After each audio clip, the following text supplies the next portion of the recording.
The best of Google versus the best of Apple. The Pixel 7 and the 7 Pro takes on the iPhone 14 lineup. Spoiler alert, only one of them is truly the ultimate value for the customer. The Pixel 7 and the 7 Pro are indeed the dent in the matrix with some amazing features and capabilities at an incredible price. Like value-wise, Pixel 7 series demolishes the iPhone 14 lineup. You can literally buy the 7 Pro for the starting price of the robbery edition non-Pro iPhone 14 Plus. It's an even better deal if you live outside of US where iPhones cost more. And to make things ridiculous, Google is literally offering free watch and buds if you pre-order the Pixel 7 or the 7 Pro, meaning you're getting £300 worth of free stuff, at least in the UK market. And do not confuse the Pixel 7 as a non-Pro phone because it packs the same main camera as the 7 Pro, which is something Apple would never do because they keep the best camera only for the Pro models.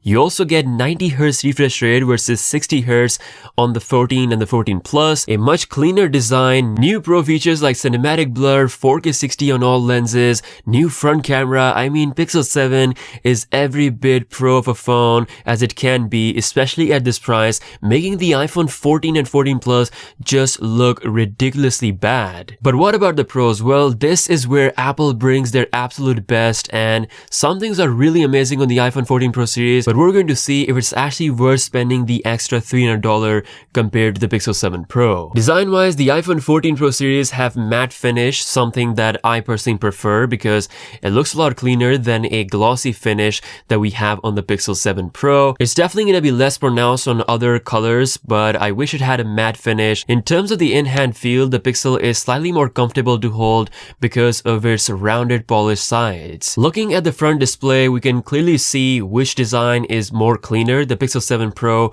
definitely has a cleaner single punch hole, while Apple has dynamic island notch, which does have some cool functions and some being more useful than others, but it is for sure sitting like a notch on the screen 99% of the time. Apple does have a ridiculously good panel, in fact the best panel from Samsung, with the highest peak brightness coming at 2000 nits versus 1500 on the Pixel 7 Pro. In terms of direct sunlight visibility, the iPhone 14 Pro Max will be better than pretty much any phone on the market. Now, as we can see in the name, Pro means camera for both companies. And this is where Google is, for the first time, in my opinion, not holding back at all. The Pixel 7 Pro can now do 4K 60 FPS on all lenses, while also allow you to switch lenses while you're shooting in that high quality mode, something that I can't even do on the iPhone 14 Pro Max. There's also a new ultra-wide-angle lens that allows you to shoot macro, new front camera, cinematic blur, astrophotography, real tone, which works with third-party apps, and let's not forget that 5x optical zoom that extends to 30x versus 3x on the iPhone, which only goes up to 15x. Apple's biggest update is indeed with the main camera, which is the 48 megapixel sensor.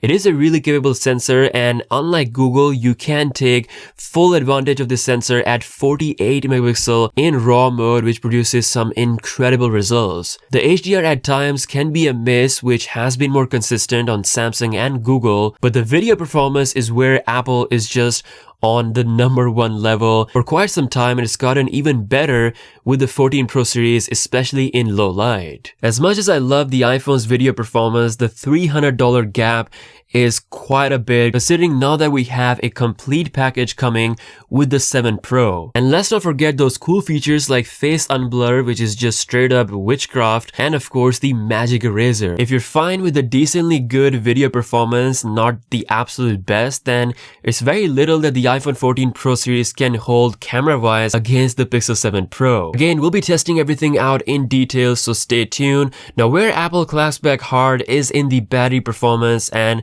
battery life has been the absolute best on the 14 Pro Max. Some people had different experiences because of different settings, but for me, it has been really good. Consistently a very reliable performance. The Pixel 7 series should have a better performance and battery life because of the new efficiency gains from the Tensor G2 chip, but I'm genuinely not expecting it to beat the 14 Pro Max considering how good the A16 is. It really is the best chip, and it destroys the Tensor G2 in benchmarks, but when it comes to real life, you have to understand Google is not Samsung. Their Android 13 software is fully clocked in with smooth animations and it's on par with the iOS experience. Even the third-party applications like Twitter, they work the best on the Pixel devices compared to any other Android phone out there. It took them a year, but Google is proving that having your own chip on your own hardware is going to produce pretty smooth results just as Apple. Now, Android 13 versus iOS 16, both operating systems are packing tons of features.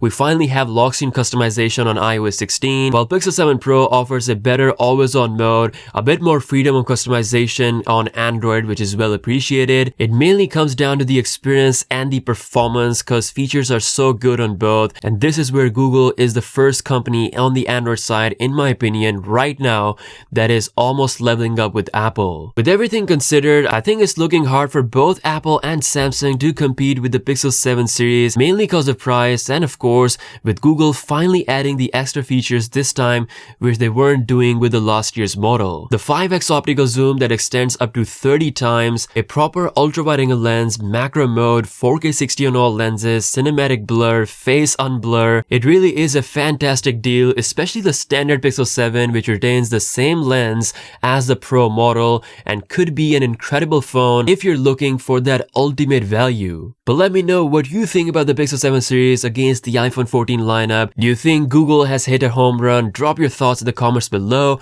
With that being said, I'll see you guys later. Peace out.